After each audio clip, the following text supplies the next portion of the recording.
Hi everyone, my name is Brianna and this is my project on my stimulated child named Elias. Stage 1, prenatal, conception to birth. Elias was exposed to Rh factor incompatibility, which is basically when the mother has Rh negative blood and the fetus has Rh positive blood, and complications arise when their blood mixes. Elias inherited his father's Rh positive blood, but technically wasn't exposed because our blood didn't mix and my antibodies that my body produced didn't enter his system. The prenatal stage at greatest risk is a fetal period, which is from week 9 to birth. So let's say if Elias was a second born, then he would have the possible risk of my antibodies entering his blood system, which would destroy his red blood cells and reducing his oxygen supply to his tissues and organs. For mothers who want a second child, the doctors can just provide them with the vaccine to prevent the buildup of the antibodies. Stage 2, infancy and toddlerhood. Elias received a score of 7, meaning he was born in excellent condition and he didn't have any developmental impact from his teratogen exposure.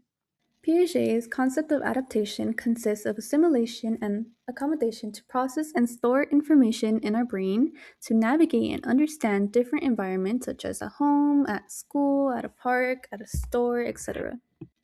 This process changes their cognitive capabilities by allowing them to store and expand new information necessary for day to day encounters. We also reach a balance of information and a steady pace of gathering that knowledge, but we also reach an imbalance of these understandings.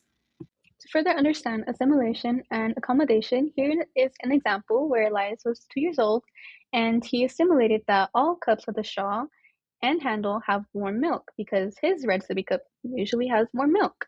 But when he realizes that the liquid in his sippy cup and another sippy cup, which is really a Stanley, taste and feel different. Mine is cold water and his is warm milk. Here's another example where he's basically just assimilating fictional characters into his understanding of the world. But as we introduce him to fiction and nonfiction stories, he'll realize that some of them are real life and some might be fake.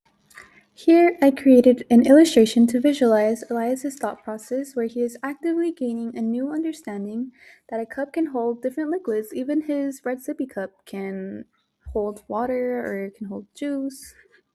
Stage 4, early and middle childhood. Fine motor development. So below are typical age ranges for developing art skills, but of course every child is different, so some may develop sooner. But basically it's just scribbles, first representational forms, and more realistic drawings that will have more details and organization. Let's take a look at Elias's art creation. So as we see here on the left, he sort of scribbled all over the paper, and that is one development stage, and the age level is approximately 2 to 3 years old. And we see that his art is like overlapping lines that don't really have any form or figure to them. There's no boundaries, and it's just scribbles all over the paper.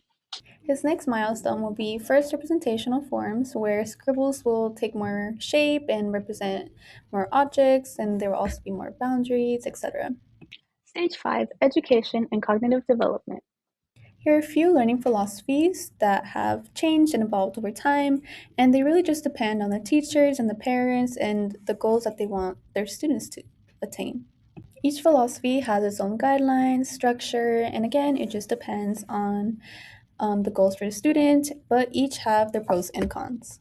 The classroom I designed for Elias is social constructivist classroom, and it's mainly just because I value relationality, critical thinking, and personal reflection.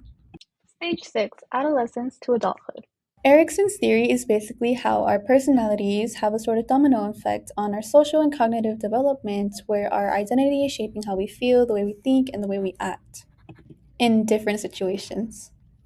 There are four identity statuses Marcia has identified, which is identity achievement, moratorium, foreclosure, and diffusion. And we may go through all of these before we are committed to our own values and goals and reach identity achievement. Here's a postcard Elias sent me from Harvard, where he informed me how overwhelmed he's feeling and how he's indecisive and he keeps second guessing himself. A few months later, he sent me a follow-up where he's demonstrating a positive attitude and a new perspective of things. And he's realizing that he has a lot of time to figure things out and that his grades don't define him.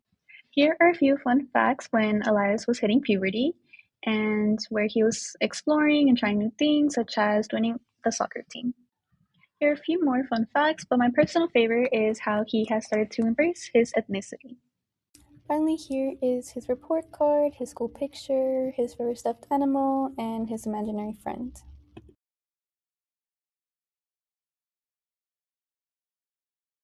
That's all. Thank you.